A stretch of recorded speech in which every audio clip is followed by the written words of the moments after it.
Any public comment on items not on today's agenda? Okay, well, let's kick things off. Eric Dixon, do you have a PSA to share with us? Yes, for the first time in over 20 years, we are providing a chip seal program thanks to the local option fuel tax revenue. The work this year is going to be concentrated in Seeley Lake. With the MDT project last year, the contractor had some leftover chips that we were able to buy at a great discount. So with that material on hand, we decided to get some roads in that area chip sealed. So we solicited bids for that work. Riverside Contracting was the only respondent, but they are a well-known local option that, in fact, has a chip seal contract for our work last year. So everything is in place, and we would recommend that the agreement with Riverside Contracting be executed.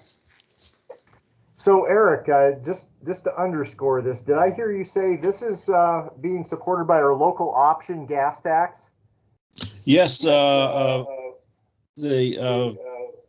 revenue, of course, our projection varies, but we are using $160,000 out of that revenue for this work. Without that, we probably wouldn't have been getting this work done. Okay. And So how far away is Seeley Lake from Missoula, the city of Missoula? 55 miles? Right. Yes. So suffice it to say, I have nothing but contempt for our legislators who are trying to nullify our local option gas tax, which is the will of the voters here in Missoula County, and which the fruits of that labor are obviously providing some much needed and long overdue maintenance services in the outlying areas of Missoula County. Yeah, this is, like I said, it's been over 20 years since we've been able to really provide, this as a preventative maintenance issue. We're stuck in the cycle of overlays and reconstruct, and with that asphalt not having a seal and protective cover on it, then we're not getting the true life out of it that we could be. Well, great work, Eric. Yeah. Do we have a motion? I motion to approve professional service agreement with Riverside Contracting. I'll second that. Any further discussion? All in favor? Aye. Aye. Thank you, Eric. Thank Thanks, you. You're welcome. Thank you. And it looks like you have the next item, Eric.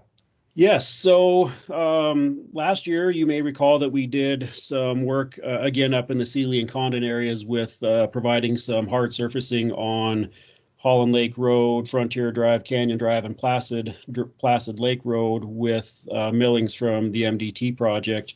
Part of our plan with that work all along had been to apply a chip seal again as a sealing surface on that milling surface, but we ran into delays with MDT's contractor, and by the time we had our work complete, it was too late in the year to get a chip seal.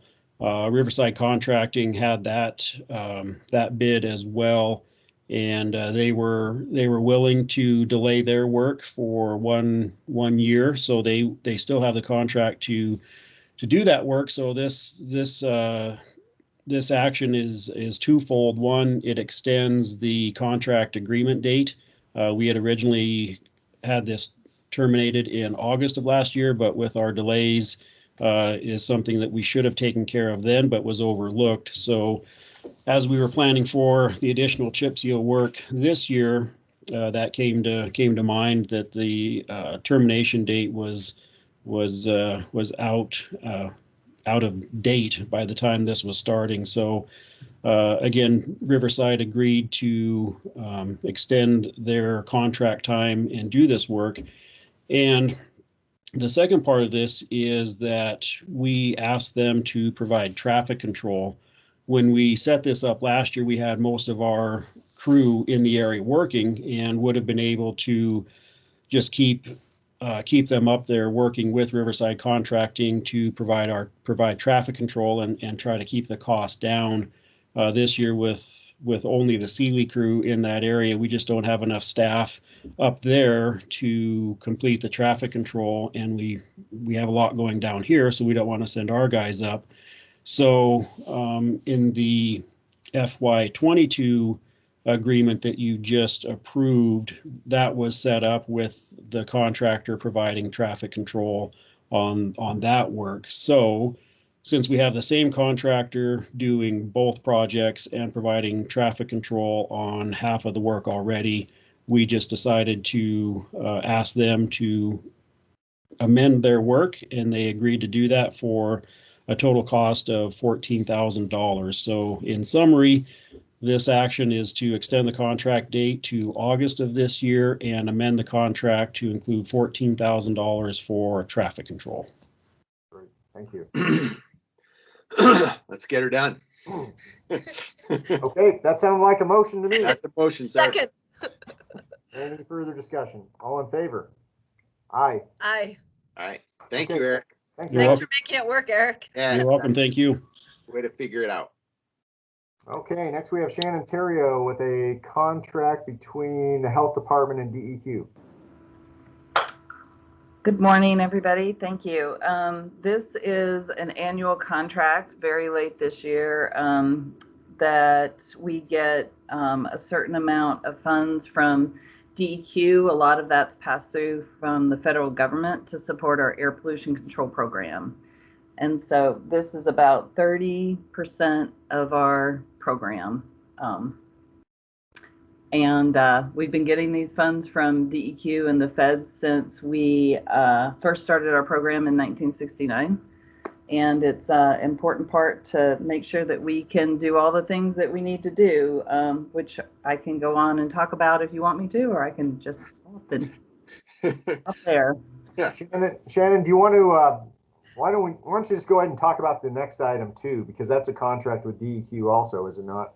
Yep, it's kind of a sister contract. So there are some sources that are both regulated by the state and by county permits. And so we have an agreement with DEQ that to make it simpler for those sources, we are the designated entity to do inspections and deal with enforcement issues, compliance issues for those. And so for that, they pay us $2,000. So we do not charge those sources any permit fees. Instead, the money comes through DEQ from the permit fees that they pay DEQ. And so that's for $2,000. Okay, any questions on items 3 or 4, and we can take those together. I'm gonna motion items 3 and 4. How's that sound? Thank you.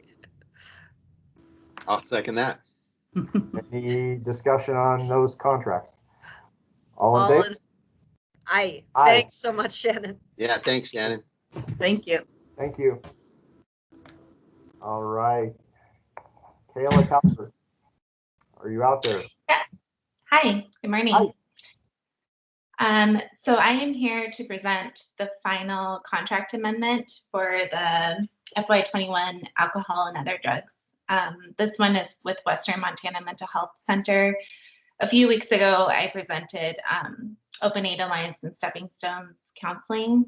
So this is the same situation where we received additional funds from the state of Montana, and this revenue is generated through the alcohol tax.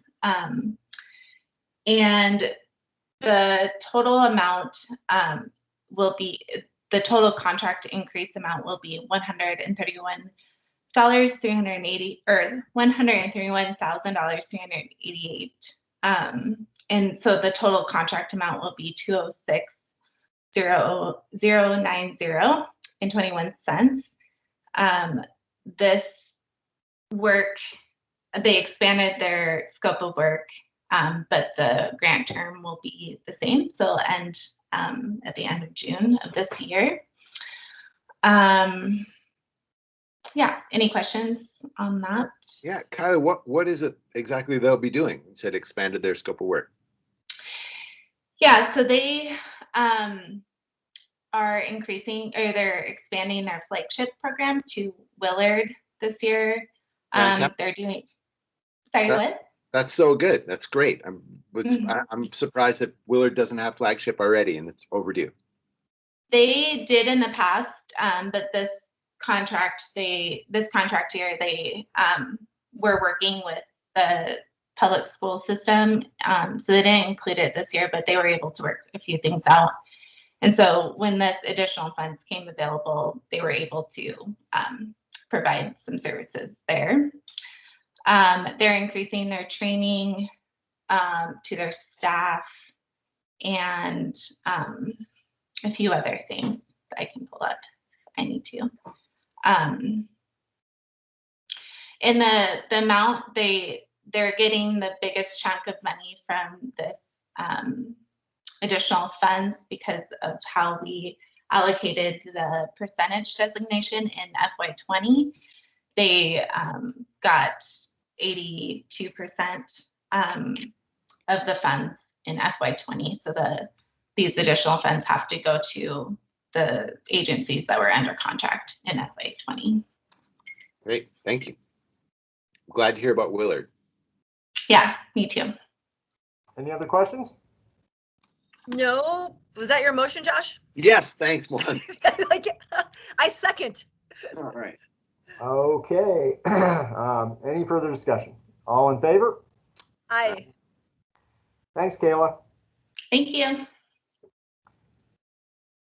All right, next, Matt Jennings, a request that the Board of County Commissioners approve the appointment of special prosecutor, a special prosecutor in State v. Stephen Hoover. Oh, and it's Anna Conley. Just playing the role of Matt Jennings. Hi, commissioners, how are you? That's excellent. I bought it. Oh, that's pretty bad. I'm sorry I didn't get to touch base with Matt about the purpose of this, but usually it's because of a conflict. So I'm assuming that there's a conflict arising out of our law enforcement or our office that's resulting in this request. So apologies that I don't have more information on it. That's okay. We trust that it is not completely unfounded. So Thank you for that trust. That rascal Matt Jennings is trying to slip us a fast one over us again here. So okay. I move that the board approve appointment of a special prosecutor. I'll second that. Further discussion, questions? All in favor? Aye. Aye. Thanks, Anna. Don't tell Matt about that impersonation. Okay. Yeah, And next, Shane Stack, a request that the BCC approve the NEPA reevaluation for the Mullen Build project. Reevaluation, talk to us about this. Yeah, good morning. Yeah, this is, I think, fairly straightforward and simple, but we completed the NEPA document in, I believe, November of 2020. And since then, we've made a few scope changes, and because of those scope changes, we just have to simply document that and submit a reevaluation to FHWA. And the simple scope changes are just going from an urban typical section to a more rural typical section. So in spots, we've pulled out curb gutter sidewalk, and in other spots, we've left curb gutter and sidewalk. But it was all in an effort to just try to save money and stay within the allotted budget. The Flynn Lane Trail was removed from the scope, and we'll certainly build that in the future.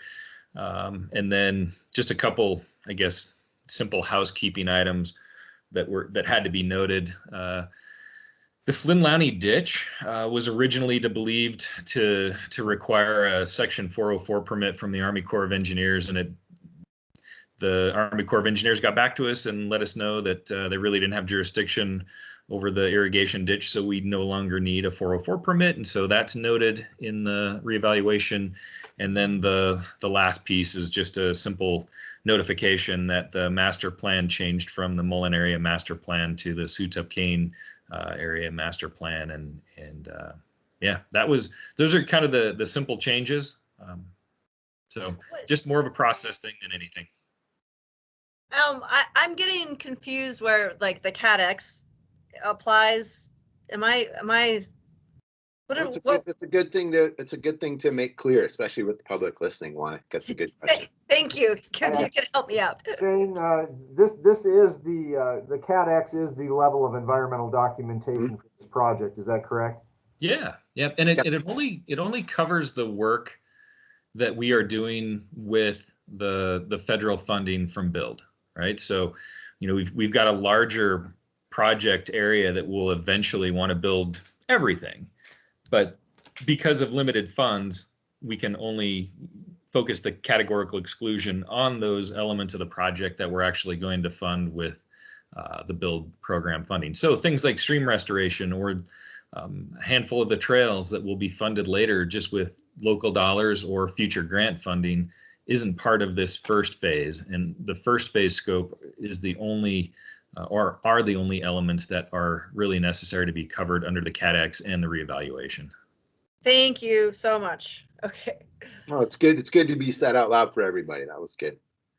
I remember these discussions before, Shane, about the urban typical going to the rural typical, and part of it that I thought, but that resonated with me was that when houses are built and driveways are installed, good work won't have to be undone. Yeah. Yeah. All right. Someone would like to make a motion? I will move that we approve the NEPA reevaluation for the Mullen Build project. Second. Any further discussion? All in favor? Aye. Aye. Aye. Thanks, Shane. Thank you. Wait, before Shane leaves, is Martin still on? He is. Yeah, I'm here. Did you have a question for Martin, Juanita? Well, not necessarily a question. I didn't know if this would be an opportunity to, celebrate this gas tax expenditure, and if Martin was here for that, or if had any questions. Yeah, I was here for that as well. That's both are interesting stories, and we'll follow up on both. And Martin, I'd say I appreciate your reporting on this. I didn't see it in other sources of media, and thank you for keeping an eye on things. Yeah, I'm surprised it's flown under the radar like it has, but we'll see what happens. The current context has been the death of media. So yeah, I'm glad you're hanging in there, man. We're doing our best. All right. Any correspondence? The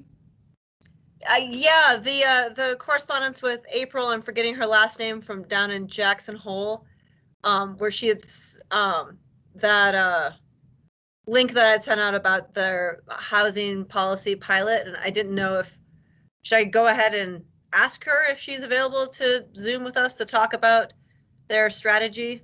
Is that worthwhile? I mean, I don't mind meeting with her. There's just, given the world that we live in, there's no need for her to synchronize her meeting with us with her vacation in Montana. But it is worth. Yeah, I have no idea when that was going to happen. It's definitely an interesting thing. I mean, their situation is even more acute than ours, and it'd be interesting to hear what they're attempting to do. So workforce housing was their focus, and reselling their homes to. I heard they have a program where they're buying newer Subarus for the folks who live in Drake, so they can drive over the pass more quickly and safely. That's the workforce housing program. Yeah. Okay. Well, I'll see how she's feeling and go from there then. Yeah, that would be fine. Okay. How about the legislature? Ann, do you want to kick this one off? I hear there might be a few irons in the fire this week with the legislature. There are. How about that legislature? My gosh. That's a good question. We are just kind of generally in the big week this week, and looking at the allocation based on the American Rescue Plan. We're just still kind of working to develop our approach and laying out what our needs are, and that they align with the state allocation to counties through the ARP. Honestly, it's not even building the plane as it's flying. I don't know what the right analogy would be, but we're all still waiting on the Treasury guidance on how that money can be spent, and we want to make sure that we conform to those guidelines. So we're still kind of mapping that out.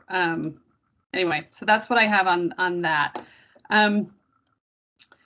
I did want to mention a couple bills that we are working on, some amendments, not necessarily us, but have kind of been a little squeaky wheel a bit. And the first one is SB 287, and that is generally revised public project financing laws. That would impact our ability to benefit from competition among bond buyers in financing public projects. And if you want to learn more about that and its impacts, I would ask Andrew to talk about it because he is pretty smart in this vein. Andrew, what is there this- something you'd like to say? Yeah, what this bill did before it was amended was limit our options on where we could finance our construction of buildings or renovation of buildings. And our lowest cost of capital is through a private sale where we go out, we use an underwriter that gives us a price scale in the morning. We go out and we develop maturities, how many bonds we're going to sell at each maturity, and then we have a lot of competition. We offer it first to the Montana residents, then we offer it to the institutional buyers. And that's where the big dogs come, the BlackRocks, the Nuveen's, the Dreyfus funds. They oversubscribe, and then we keep lowering the interest rate in any one maturity until we have everybody drop out except the ones where we have enough bonds for. So that's the way to get the lowest cost of capital. What this did was we would have to send out a solicitation for a financing to Montana banks. And if they had an office in Montana, but they were located outside of Montana, the lowest bid received outside of Montana would have to be multiplied by 1.025, and then the next lowest Montana bank would have an opportunity to match or beat that bid. They have 2 days to match or beat it. It is just it's crazy time. I mean, it's absolutely insane. So with the help of Dan Simmons and our lobbyist Rebecca Myers, we managed to get ourselves taken out of this bill, but the state still has to conform to these guidelines. So it's my understanding was it came out of a little, well, excuse my language, pissing contest between a couple of Bozeman banks and MSU. The Bozeman banks wanted to bid on the financing, they couldn't do it, and they got ticked off and got this representative from the city of Manhattan to carry legislation. So thanks for that backstory. This doesn't seem to be an unusual thing where there's one locality who seems to be under scrutiny, and the way for the legislature to drop the hammer on them is to pass a law that would affect everyone statewide. It does seem to be a theme. It's the craziest legislative session I've seen. It's just insane. That crazy has now spread to the most arcane elements of financing. They've left no rock unturned. If this had been in place when we built the library, we would have had to go through this process, and it would have literally added millions of dollars of additional cost to that building. It would have been really a bad deal for us. So this amendment means counties won't have to abide by this, but the state still will. That's correct. Thanks. But now you see why I asked Andrew to explain that. Excellent. Thanks, Andrew. Thank you. The other one I wanted to mention is there's a bill, HB 496, remove prohibition on county board of appeals regarding property use and zoning.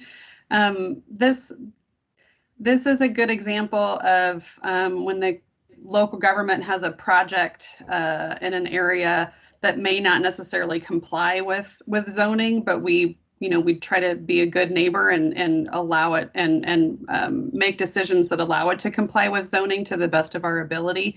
So the fairgrounds comes to mind, the election center comes to mind. Neither of those functions exist in the private sector, and those uses aren't going to necessarily align with the needs of residential and commercial zoning.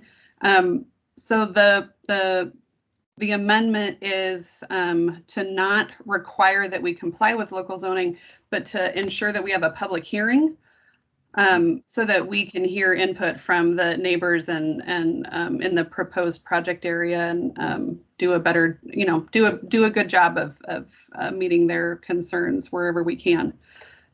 So that amendment is in the works. So those are, it's nice to celebrate a couple little, they're not done deals yet, but it's nice to be able to celebrate a couple small wins. I'll take it. Yeah. Big one. Yeah, big win for Andrew. Sorry, I didn't mean to minimize the ginormity of yeah. We're hoping for additional bigger wins yet to come, but So that's all I have for you today. And how did the PSC stuff go yesterday? Was that yesterday? that's today. It's today at 1:30. We have Shane all signed up to testify Nice. at 1:30. Thank you, Shane. Thanks, Shane. Shane. Great. And thanks for doing the prep work, Ann. Well, Allison helped me in a pinch too, so thanks to her also. Okay. All right. Okay. Anything else from the legislature, from anyone? Okay, how about COVID? Anyone want to give an update on that front? So Commissioners, I'm here today and I'd be happy to answer any specific questions that you have. I thought I'd give you a quick kind of rundown of vaccination status and how things are going there. Largely, we continue to operate in a similar strategy and model of having focused clinics and open clinics. The federal supply that is coming into private pharmacies has certainly been a bolster to our gross number of shots being administered per week. Just for example, January 31st, when we were, this is when we transitioned into 1B and started offering vaccinations to individuals who are not healthcare providers, so outside of the hospital setting. Our gross shots for that week were 2,800, and we've seen kind of a steady uptick as we've gone through, but not really a real market increase until about March 2nd, and the week of March 2nd, which is when we really started to see some of that federal allocation starting to come into Missoula County by way of Partnership Health Center and their allocation, as well as we started to see some of the pharmacies starting to receive some product. And so last week, just for comparative purposes, we administered in Missoula County 8,154 vaccinations. That includes both first shot doses as well as second shot doses. And so that is a huge increase. We know we still have a lot more to go, and we have a lot more room to grow, but we're doing really well as far as that goes. Where we stand today is that, we know that a lot of our providers in these focused clinics are vaccinating individuals who may not be Missoula County residents, and that's okay. We've not necessarily discouraged that, but we did want to figure out and capture how much of that allocation was going to out-of-county residents, and really we're pleased at that number. 91.7% are going to Missoula County residents, so we're able to track that very well based against our population and to figure out where we need to go and where we've been. Adrian, would that typically, the out-of-county folks who are getting vaccinated, be individuals who have a healthcare provider here in Missoula? That sort of scenario? That's exactly the scenario, Dave, in that in those focused clinics, it enables us to push some of our vaccine allocation to Community Medical Center and Providence and Western Montana Clinic, who can then utilize their electronic healthcare records for their patients to determine kind of who is most at risk and being able to directly reach out to those folks and schedule appointments. We find that is very efficient in that we know that we're hitting kind of that intended phase, and we're really kind of being genuine to reaching out to those individuals who are most at risk. But we also know that their patients, span kind of Western Montana, but it's something that we felt like we needed to track just so that we had a metric on that. And so we're real happy with where we are. I've heard anecdotally that that you could go to the fairgrounds at the end of the day, and if they had leftover vaccine, that they were able to give it to anyone. Is that true? in any of these mass vaccination clinics, and even in some of the focus clinics, there's always this this scramble at the end of the day to make sure that they don't waste any vaccine. People don't show up for an appointment. Sometimes there's early on there was instances of getting an extra dose out of the vial. And so in an effort to not waste any vaccine, there oftentimes are end of the day extra shots. We discourage people from kind of trying to bum rush these mass vaccination clinics. As we've seen across the country, you end up with senior citizens standing in line for 7 hours in inclement weather. In most cases, they have a plan for those extra shots. And so we really do discourage people from gaggling up at those sites. Thank you. And I was about to go gaggle up. And Now Adrian, are we doing okay in getting the Johnson & Johnson vaccine out as opposed to it sitting around because folks are saying thanks, but no thanks, I'll wait for one of the others? You know, very early on, we did see a little bit of that vaccine shopping and people saying, I really don't want the Johnson & Johnson. That largely has subsided, and we don't have a stockpile of Johnson & Johnson sitting in a fridge that no one wants. We've been able to get that out to clinics and providers who are able to put it into arms of willing recipients. And in fact, you know, I mean, I think we see that across the board with just information, people requesting information through our call center. Some people want only the Johnson & Johnson shot because of it's one and done. Other people want a specific brand. And, you know, our message, our consistent message is take the shot that you can get. Yeah. Get what you get. You don't throw a fit. Yeah, the best vaccine is the one you can get an appointment for. There you go. I like that. Any other COVID questions or? Just, I want to throw out one comment, Dave. I keep hearing routinely compliments on how your system's working, Adrian. So good job. Great. You know, I mean, I think we expect, you know, the governor has a press conference today at 2:30. We do expect some announcement as to continuing to open up the phases as we continue to march on, and we also expect the federal vaccine allocation not only to the federal pharmacies but also to the state for our population-based allocation to start to increase. And so we're feeling good. We feel prepared for that. We've got a lot of providers kind of online that are waiting for vaccines, so they're ready to go. They just need the product, and so we're pretty confident that if we do see a tidal wave of vaccine, we'll scramble for a little bit, but we've got processes in place to get folks connected. That's fantastic. All right. Well, anything else scheduling wise that we need to discuss, or anything else? Or questions? Dave, just have a small scheduling thing. So, because for our TPCC at 1:30, I have a doctor's appointment at 1 o'clock, so I might be a few minutes late, but I'm scurrying. Okay, I will be sure to shame you for double booking. So I have golfer's elbow, and I have never golfed. You and our former president both. Really? So, you golf elbow?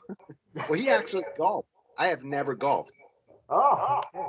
But I have used my arms a lot. And did you have something else you wanted to add? Nope, I just wanted to echo the compliments that Josh just gave to Adrian and her team. I've asked a couple people here and there who have accessed those clinics and are just I'm just super impressed and proud. So just putting that out there. Yeah, well said. Yeah. Good work. Thanks, Ann. Any final comments or questions from anyone? Okay, well, we will, at least a few of us will circle up again here in 25 minutes with our county attorney's office. So thanks, everyone. Thank you all. Thanks. Goodbye.